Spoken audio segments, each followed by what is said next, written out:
Here on The Colour of Country Life, we're speaking with Macca. He's at Yarrawonga at the moment. Macca, how are you going today? I am well, mate. How are you going today? Good, thank you. Now, let's just clear a few things up. First of all, you're not Macca from the ABC Sunday mornings, are you? No, thanks for clearing that up. I get that question a bit. I'm a little bit younger than him. If I was him, I've aged very well, mate. And when it comes to Macca, is it a trade secret what your actual name is? Well, no, not really. It's Craig McGown. And that's an interesting question because this incident with the video, the fact checker, whoever they are, or maybe we call them the fact controller these days, but they actually did a lot of research on me apparently, and then spelt my name incorrectly in their report. Perhaps not all that good with the facts at all. Yeah, well, that's what I want to delve into with you. We spoke about this on the Brekkie Flow earlier in the week. So just give us the background. You're travelling across the Nullarbor and you decide to do a quick little video about the electric vehicle charging station. That's right, mate. So I was with a mate, one of my workmates, and we were heading over to Western Australia, and we stopped in to get fuel. And he's gone in to pay for the fuel, and I'm standing there and I'm looking at this gadget, and I thought, something just doesn't seem right. So when he came back out, I said, here, grab my phone.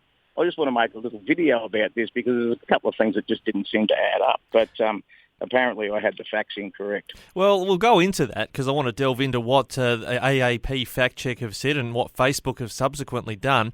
But the fact controller. Yeah, the fact controller. So basically, you've talked in the video, which some people can't see anymore because it's been taken off of social media. There's a 44-gallon drum sitting on top of pallets that are feeding into the electric vehicle charger on the Nullarbor.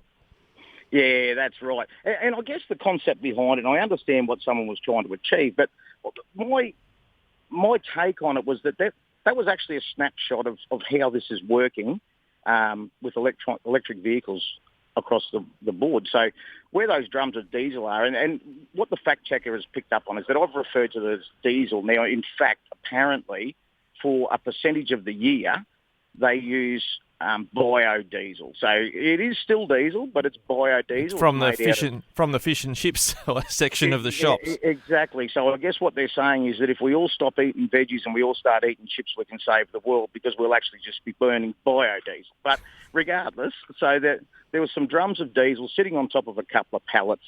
Those diesel drums were feeding a 240-volt generator. I assume it was 240 volt. It runs on diesel and, in this case, biodiesel, and then that pumped that power into the charging stations for the cars. And I thought, there's a representation, a snapshot of exactly what happened. So in the big picture, when you drive into a service station up to the charging point, you plug your car in, all you see is the charging point. You don't see the generator, which in reality is a power station somewhere. It's much bigger than that generator, but it's a power station. And the fuel, so the drums of diesel in this case, are the fuel that would normally go to the power station, which is either coal or gas. And I thought, there's the whole system within a few square metres. So, you're not actually just pulling magic power out of the sky. It comes from a power station that's powered by something, and there it was encapsulated right in front of my eyes, I guess. Well, this fact check, or what they attempted to say, was that your claims were mostly false, but in fact they did concede that diesel is used to fire things up at the start, and they were talking about biodiesel, not diesel. So, I'm not sure it's actually been, proper justification for what Facebook's subsequently done where they've restricted your video. No, absolutely, and I guess that's the bit that impacted me the most, and obviously my followers too, because the response to this has been huge. It's like, you can't just take things away if they're mostly true. The only piece of information that wasn't correct, or 100% correct, was that I didn't say biodiesel. I said diesel, and of course biodiesel is a type of what? Diesel. But that's the bit that's triggered them, and they've taken it down. Now, Macca, when we've commented on this, we noted as well what seemed odd to us. You're not a media organisation like we are at Flow FM. We thought this was somewhat like satire. It wasn't intended to be a media report on something happening on the Nullarbor. Mate, that was probably one of the most sarcastic pieces of satire that's ever been created, if you had a look at it. And I run a bit on sarcasm. It's a great form of communication. Some may differ, But I quite enjoy it. So it was an opportunity. It's absolutely satire. I wasn't trying to change anyone's mind, or it was just funny. What does it say to the future of Australia, where larrikin sort of jokes and a bit of satire gets fact-checked by publicly funded or, even private fact-checking organisations combating misinformation? It's going to be a pretty sad, sterile world, isn't it, mate? It's looking that way. Yeah, I know. I'm pushing back. Everyone needs to push back with me.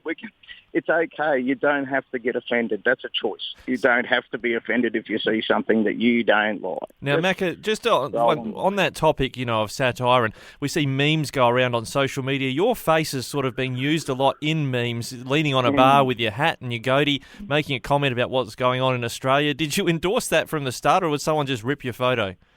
No, I started it myself. Goodness knows why. I must be on the front of a lot of dartboards around the country, I would think. Well, Macca, it was good to get your side of the story. Really appreciate it. And we actually found the whole video was a great laugh. And I'm sorry that the social media giants in America didn't think so. Thanks for joining us on Flow. Mate, well, I'll let you know that this evening I'm actually going to upload that video to my YouTube channel. So if anyone's listening to this and they want to have a look at it because they haven't seen it, it'll be on there. And I don't know if anyone can touch it on there or not, but I'll find out, won't I? Have another crack. Google might have a go at you. But look, Macca, he's an Australian icon and he's posting this stuff. So if you want to check it out, look him up. Just Macca. I think you'll find him easily on social media channels. Thanks again for joining us. Yeah, no worries, mate. Thank you very much. Have a good day, everyone.